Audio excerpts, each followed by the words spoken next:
নমস্কার বন্ধুরা, welcome to my channel offbeat hunters. North Bengal আসতে চাইছো, একটা সুন্দর ডেস্টিনেশন চাইছো, অফবিট ডেস্টিনেশন চাইছো, কিন্তু একটু পকেট ফ্রেন্ডলি বা বাজেট ফ্রেন্ডলি একটা হোমস্টে চাইছো, তাদের জন্য থাকলো আজকের এই ঠিকানাটা। উত্তরবঙ্গের উদ্দেশ্যে যখন রওনা দিলাম তখন কলকাতার আকাশের মুখ ভার। এনজেপি পৌঁছে প্রায় 73 কিলোমিটার রাস্তা অতিক্রম করে 2.25 ঘন্টা পর আমরা যে জায়গাটা পৌঁছাবো সেটা হলো চারকোলে। রাস্তার অপরূপ দৃশ্য, কোথাও রোদ্দুর, কোথাও নদী, দেখতে দেখতে আমরা পৌঁছে গেলাম প্রায় পাহাড়ের উপরে। উপরে উঠে দেখি তখন এখানেও বৃষ্টি, কিন্তু দেখাচ্ছিল অপূর্ব, দুপাশে সারি সারি পাইন গাছ। আবার খানিকটা যাওয়ার পরই দেখলাম আকাশ পরিষ্কার হয়ে গেছে, চারিদিকে মেঘ নেমেছে ঠিকই, কিন্তু বৃষ্টি নেই।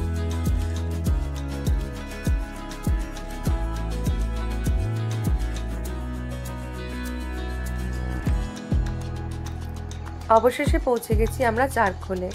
এখানে কিন্তু ওয়েদার একদম ঝকঝকে। সামনে দাঁড়িয়ে আছে অন্যান্য শৃঙ্গ সহ গোটা কাঞ্চনজঙ্ঘা। থাম্বনেল আর টাইটেল দেখে তোমরা বুঝেই গেছো যে এখন আমি আছি চারকোলেতে। চারকোলে হলো সমুদ্রপৃষ্ঠ থেকে 5500 ফিট উপরে, কালিম্পং শহর থেকে প্রায় 27 কিলোমিটার দূরে। আমি ঠিক যেখানে দাঁড়িয়ে আছি সেই জায়গার স্পেশালিটি হলো আমার হোমস্টে ঠিক সামনের দিকে। হোমস্টের ঠিক সামনে আমি দাঁড়িয়ে দেখতে পাচ্ছি কালিম্পং এবং কার্শিয়াং শহর, আর তার ঠিক পিছনে রয়েছে কাঞ্চনজঙ্ঘা। এখানে অবশ্য এখন একটু মেঘ নেমে এসেছে। এখান থেকে একটু উপরে গেলেই আমরা দেখতে পাবো সেই সব শৃঙ্গগুলো।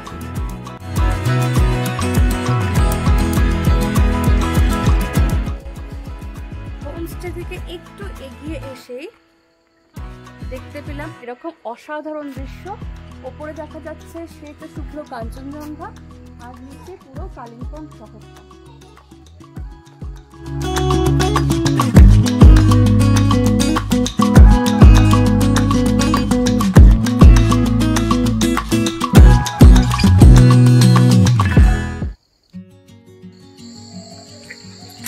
মাথার উপরে ঝকঝকে নীল আকাশ, সামনের পাহাড়ে মেঘের খেলা, মেঘটা একটু একটু নেমে আসছে নিচের দিকে। আর তার সাথে আমার ক্ষেত্রে অবশ্যই দ্রষ্টব্য একটা জিনিস, এরকম টমেটো, এটা আর কি পাহাড়ি টমেটো, যা আমি কখনো দেখিনি আগে, টমেটো গাছই দেখিনি কখনো। এগুলো সব পাহাড়ি টমেটো ঝুলছে।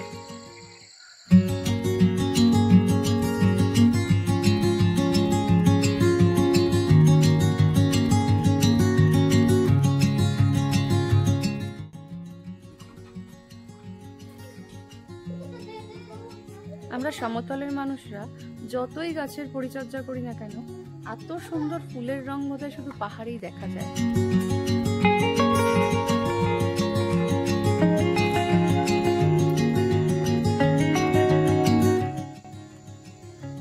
গাছ আর ফুলের প্রতি আমার দুর্বলতা বরাবরই। অনেক অর্কিড আমরা দেখি নার্সারিতে, কিনি, কিন্তু এটা আমি প্রথমবার দেখলাম গাছে একদম ন্যাচারাল, মানে একদম গাছেই হয়ে রয়েছে অর্কিডটা। আর ওনারা বললেন, এখানকার হোমস্টের লোকজন, আশপাশের লোকজন বললেন এগুলো কিন্তু নিজে থেকে হয়েছে, মানে যেটা হিমালয়ান রেঞ্জে হয়ে থাকে বর্ষাকালে গাছে অর্কিড নিজে থেকে হয়, নিজে থেকে ফুল হয়, সেরকম এখানে একটা রয়েছে, ওপরে একটা রয়েছে, পুরো গাছটা ভর্তি, ওদিকে রয়েছে অনেকগুলো অর্কিড রয়েছে।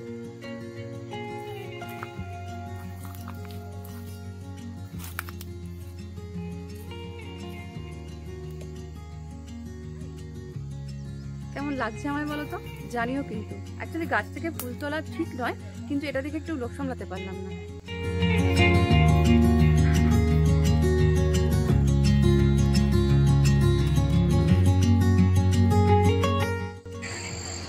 ভিডিওর প্রথমেই বলেছিলাম আজকে তোমাদেরকে হদিস দেবো একটা বাজেট ফ্রেন্ডলি বা পকেট ফ্রেন্ডলি হোমস্টে।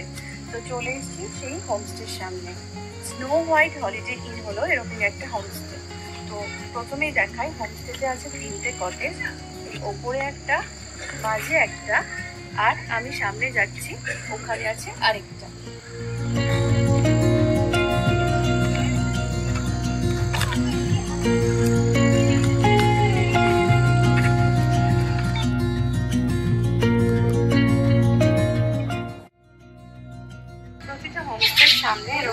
সুন্দর করে কাঠ দিয়ে সাজানো আছে। আর যেটা ভালো লাগে সেটা হচ্ছে বড় বড় কাঁচের জানলা প্রতিটা কটেজে, যার ফলে এখান থেকে জানলা খুললেই যেমন এইদিকে সানরাইজটাও দেখা যায় আর এদিকে কাঞ্চনজঙ্ঘাটাও দেখা যায়।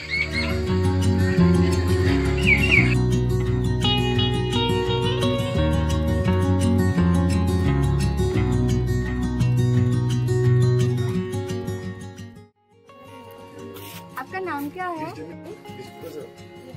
बताओ आपका नाम क्या है? ও ভুলে গেছিল, বন্ধুরা মনে করে দিল। কাল কিন্তু আমরা আসার পরে খুব ভালো ওয়েলকাম করেছে, আমাদেরকে বসতে দিল, তারপর আমার মেয়েকে একটা খেলনা দিল, খুব ভালো ওয়েলকাম করেছে।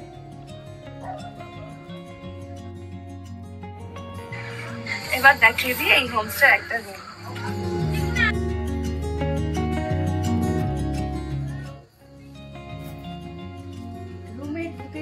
চোখে পড়ছে প্রথমে বড় বড় জানলাগুলো। আমার যেটা সাধারণত চোখে পড়ে যে আমি রুম থেকে কি দেখতে পাবো, তো একদম এদিকে এদিকে পিছন দিকে চারিদিকে, মানে এদিকটা দেখা যাচ্ছে শিলিগুড়ি, আমার সামনে যেদিকটা দরজা, দরজার দুপাশে যে কাঁচের জানলা সেখান থেকে দেখা যাচ্ছে কাঞ্চনজঙ্ঘা, আর রাইট সাইডে রাস্তাটা। তো ঢুকে এখানে আছে দুটো বেড, একটা ডাবল বেড আর একটা সিঙ্গেল বেড।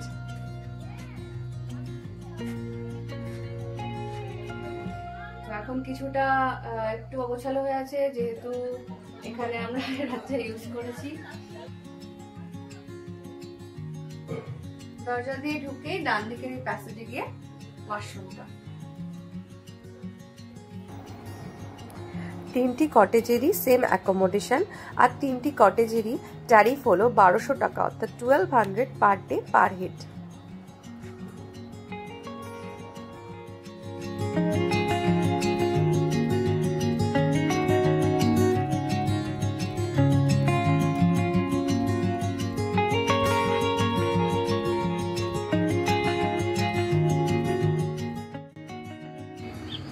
যেহেতু আমরা একটু অফ সিজনে এসেছি বর্ষাকাল, আর বর্ষাকালে বেশিরভাগ নর্থ বেঙ্গলের বেশিরভাগ হোমস্টেতে মেনটেন্যান্সের কাজ চলে, তো এখানেও একটু মেনটেন্যান্সের কাজ চলছে।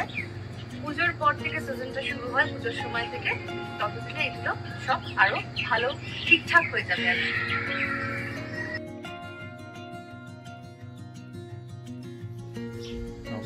এখান থেকে তোমরা পায়ে হেঁটে ঘুরতে পারো এই পাহাড়ের ওপরে গিয়ে, যেখানে আমরা পেয়েছি খুব সুন্দর ভিউ পেয়েছি, সকালবেলা সানরাইজের ভিউ পেয়েছি, সঙ্গে কাঞ্চনজঙ্ঘা সহ অনেকগুলো, মানে হিমালয়ের অনেকগুলো শৃঙ্গ এখান থেকে দেখা যায়, আর চায়নার অনেকটা অঞ্চলও এখান থেকে দেখা যায়। আর এখান থেকে তোমরা চলে যেতে পারো কোলাখাম, লামাদারা, লাভালোলেগাঁও কাছাকাছি পড়বে। এটা ওয়ান ডে ট্যুর হয়ে যেতেই পারে, গাড়ি করে একদিনে গিয়ে ফিরে আসা যায়। এখানে ওয়াইফাই ফেসিলিটি আছে। আর আরেকটা জিনিস যেটা ভালো সেটা হচ্ছে রান্না। এখানকার কিন্তু খাবার দাবার খুব ভালো। হোমস্টেটা বাজেট ফ্রেন্ডলি হলেও খাবার দাবার কিন্তু সত্যি আমাদের খুব ভালো লেগেছে, একদম বাড়ির মতো, সঙ্গে বাচ্চারা থাকলেও কোনো প্রবলেম হবে না।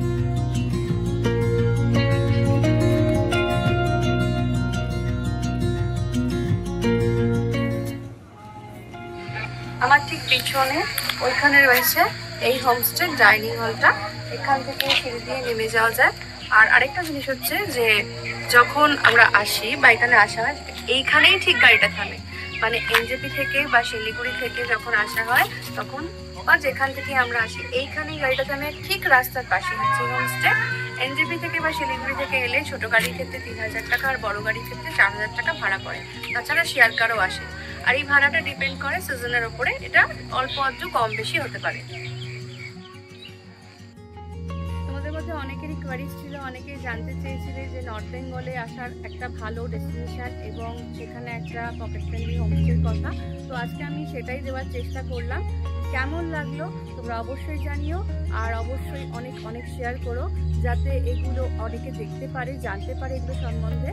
আর অবশ্যই সাবস্ক্রাইব করো আমার চ্যানেলটা, লাইক করো, কেমন লাগলো কমেন্ট করতে কিন্তু একদম ভুলো না। Thank you for watching.